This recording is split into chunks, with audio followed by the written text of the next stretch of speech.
इस वीडियो में मैं आपको बताने जा रहा हूँ कि अगर आपको आर्ट्स चाहिए या कॉमर्स चाहिए या साइंस स्ट्रीम चाहिए तो आपको क्या करना होगा और कितने परसेंट होने चाहिए सब्जेक्ट में और टोटल पासिंग मार्क्स कितने परसेंट का होना चाहिए। तो चलिए मैं आपको पूरी डिटेल के साथ यहाँ पे बताता हूँ। तो जहाँ पे आप अपने स्क्रीन के सामने यहाँ पे देख सकते हैं कि अगर स्ट्रीम आपको साइंस चाहिए और साइंस चाहिए वो भी विथ मैथ, तो ये चीज़ का ध्यान रहे कि टोटल जो पासिंग मार्क्स होना चाहिए 55% होना चाहिए और इंग्लिश में विशेष रूप से 50% होना चाहिए। स्टैंडर्ड या बेसिक मैथ है तो उसमें 50% होनी चाहिए और साइंस में कम से कम 50% तो होना चाहिए, तब जाके आपको क्या मिलेगी, साइंस मिलेगी। अगर इससे कम है तो साइंस नहीं मिल सकती है। ठीक है, चलिए अगर मैं बात करूँगा स्ट्रीम कौन से, साइंस विदाउट मैथ। ठीक है, अगर आपको मैथ नहीं चाहिए और फिर भी साइंस चाहिए तो आपको टोटल पासिंग मार्क्स कितना होना चाहिए दोस्तों, 55% होने चाहिए। इंग्लिश में 50% होने चाहिए।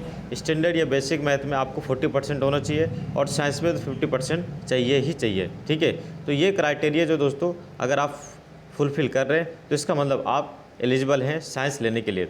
चलिए अगर मैं बात करूँगा कि कॉमर्स लेने के लिए तो क्या क्या करना होता है।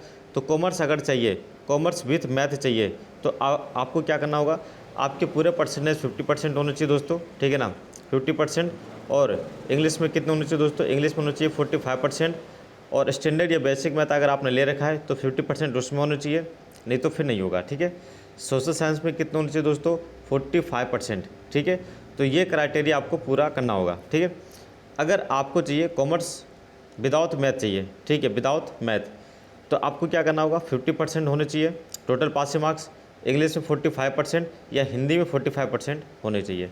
सोशल साइंस में कितने होने चाहिए दोस्तों, 45%। ठीक है, तो ये मेन में सब्जेक्ट है दोस्तों, जो अगर आपको चाहिए तो आप ये मेन में सब्जेक्ट में इतने पासिंग मार्क्स होने चाहिए। ठीक है, उसके बाद ह्यूमैनिटी अगर चाहिए दोस्तों, ह्यूमैनिटी एक अलग सब्जेक्ट होता है। ठीक है, तो ह्यूमैनिटी अगर चाहिए तो इसके लिए क्या क्या करना पड़ेगा दोस्तों, for giving economics as the subject.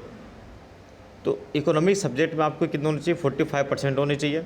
ठीक है, मैथ में कितने होने चाहिए दोस्तों, कम से कम इन्होंने बताया है कि 50% होने चाहिए, चाहे आपके पास स्टैंडर्ड मैथ हो चाहे बेसिक मैथ हो, उससे कोई फ़र्क नहीं पड़ता है। ठीक है, तो ये चीज़ आपको बताई गया है।